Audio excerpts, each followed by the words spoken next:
Two mistakes that men make in business when it comes to their HR or their team. Number one, relying on common sense.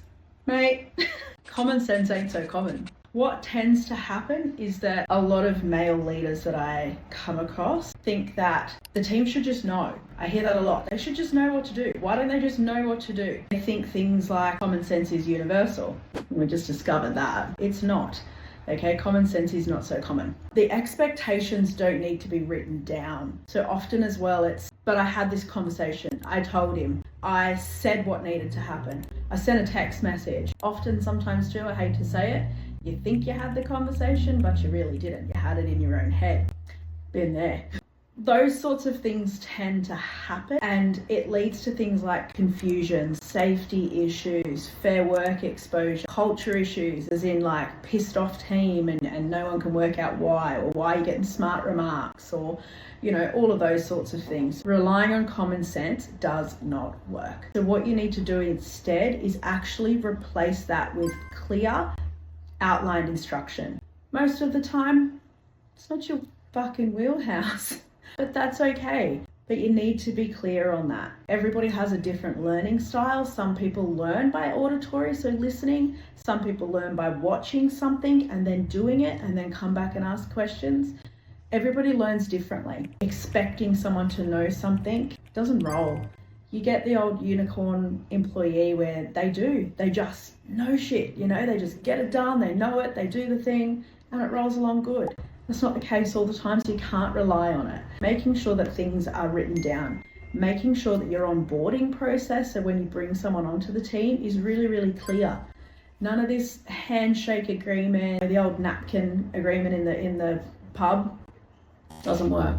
So you need to be really, really clear expectations. You need to set measurable performance expectations as well. So sitting down with them, what are the expectations on the job or whatever it is that you're working on? What the expectations are when you get to site, what they need to be doing, what is non-negotiable. And sometimes at the start, if you're just getting started with this, you don't actually know what the non-negotiables are. Sometimes we find out along the way, unfortunately. But this is when it then needs to be documented down and made really, really clear. Okay, so you got to make sure that you cover your bases. Problem number two that I see is only addressing issues when they explode, and waiting till shit gets real and an explosion happens. That might look like screaming, yelling, name calling, throwing tools, having a bit of a tantrum. It could look like telling you to get fucked. I've seen that multiple times. It comes out in different ways, but it's because there's unaddressed issues. You've got a team of guys or whatever working on site. They're bottling the things up. Things are annoying them, but they're not saying anything. You're not saying anything because you don't want to, and it just keeps going around like that. Arguments happen. The guys get on fights. They do things to each other's tools. Seen one just recently where a guy was literally being tormented, and it was disgusting. They would send him across site, mess with his machine, call him back, ask him what the fuck he was doing. He told them he was doing the job they asked him to do, and they told him, well, fucking get back over there again then. Shit like that, okay? If that's not addressed, situations blow up. Don't wait until they blow up.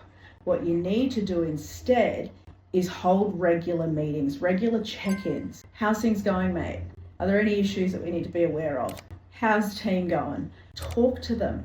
Sometimes it's uncomfortable, but man, that's all right. Just have the chat. Write down some of the things that you want to know so you're clear when you go into that chat. Get the team to feel like they can actually talk to you.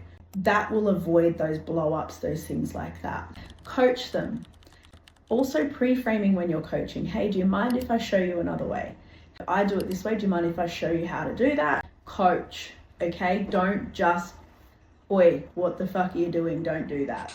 So separate emotion from expectation as well. Again, if you're waiting for that explosion, separate the two, and then there isn't an explosion. Guys are amazing at being direct, but there's a line between direct and being a dick.